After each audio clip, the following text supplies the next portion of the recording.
ಈ ಸರ್ತಿ ನೀರಿಗೆ ಬರ ಬೈತಲು ಕುಡ್ಲಗ್ ತುಂಬಿಡ್ದು ಬರ್ಪನ ನೀರ್ಲ ಸುರುಕು ರಡ್ಡು ದಿನಕೊರ ಆದ್ ಆಕೆರಿಗೆ ಬರೊಂದೇಜಿ ಅಂಚಾದ್ ಮಹಾನಗರ ಪಾಲಿಕೆ ಸರ್ಕಾರಿ ಬೊಕ್ಕ ಖಾಸಗಿ ಗುವೆಲ್ಲಿನ ನಿರ್ಮಲ ಮಲ್ತೊಂದುಂಡು. ಶುಕ್ರವಾರ ಉರುವದ ಪತ್ರಿಕಾ ಭವನ ಕೈತಲ್ದ ಗುವೆಲ್ದ ಪೊಯ್ಯೆದೆತ್ತದ ನಿರ್ಮಲ ಮಲ್ಪನ ಕಾರ್ಯ ನಡೆತಂಡ. ಕುಡ್ಲ ಮಹಾನಗರ ಪಾಲಿಕೆ ಈ ಸರ್ತಿ ಜನಕ್ಳಿಗೆ ನೀರು ಒದಗಾಯರೆ ಸಾಧ್ಯದ ಅಂತ ನೀಡಿದ ಅವರ ಸರ್ಕಾರಿ ಪಕ್ಕ ಖಾಸಗಿ ಗುವೆಲ್ಲಿನ ನಿರ್ಮಲ ಮಲ್ತದು ಆ ಗುವೆಲ್ದ ನೀರನ್ನು ದೆತ್ತದು ಟ್ಯಾಂಕರ್ಲಿಡ್ ಸಾಗದ ಒದಗಾವನ ಕೆಲಸ ಮಲ್ತೊಂದುಂಡು. ಕುದ್ರೋಳಿ ಅಳಕೆ ಪರಿಸರಡು ಕೆಲವು ಗುವೆಲ್ಲೇನು ನಿರ್ಮಲ ಮಲ್ಪಾದಿರ. ಶುಕ್ರವಾರ ಮಹಾನಗರ ಪಾಲಿಕೆದ ನಿಲೆಟ್ಟು ಉರ್ವದ ಪತ್ರಿಕಾ ಭವನ ಕೈತಲ್ದ ಗುವೆಲನ್ನು ನಿರ್ಮಲ ಮಲ್ತದು ಗುವೆಲ್ ಊರ್ದಕ್ಲಿಗೆ ಪ್ರಯೋಜನ ಆಪನಂಚ ಮಲ್ದಿರ. ಈ ಪೊರ್ತುಡು ಗುವೆಲ್ದ ಬೇಲೆ ಮಲ್ಪನಕ್ಲು ನಮ್ಮ ಕುಡ್ಲದೊಟ್ಟುಗು ಪಾತಿರ್ದು ಪಾಲಿಕೆ 10-15 ಗುವೆಲ್ಲೇನು ನಿರ್ಮಲ ಮಲ್ತದು ಗುವೆಲ್ದ ನೀರನ್ನು ಗಳಸನಂಚ ಮಲ್ತದಂಡ. ಕದ್ರ ಕಂಬ್ಲೊಡ್ದು ನೀರು ಒದಗಾವಂದಿತ್ತಂಡ ಇತ್ತೆ ಅವಲ್ಲ ನೀರಿಜ್ಜಿನ್ ಪಂಡೇರ.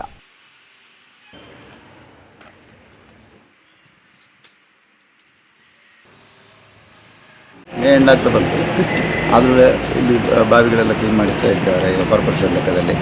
ಆದರೆ ನೀರಿನ ಅಭಾವ ಇರೋದ್ರಿಂದ ಬಾವಿಯ ಹೂಳೆತ್ತಾ ಇದ್ದೀವಿ ನಾವು. ಇವಾಗ ಸಾಧಾರಣ ಮಂಗಳೂರಲ್ಲಿ ಸಾಧಾರಣ ಒಂದು 10-15 ಬಾವಿ ಆಗ್ಬೋದು ಎಲ್ಲ ಕ್ಲೀನ್ ಮಾಡಿಸ್ತಾ ಇದ್ದೀವಿ ನಾವು. ಈಗ ಕಾರ್ಪೊರೇಷನ್ ಬಾವಿಗಳು ಯಾವ್ದು ಇದೆಯಾ ಅದನ್ನೆಲ್ಲ ಹೂಳೆತ್ತಾ ಇದ್ದೀವಿ ನಾವು ಇವಾಗ.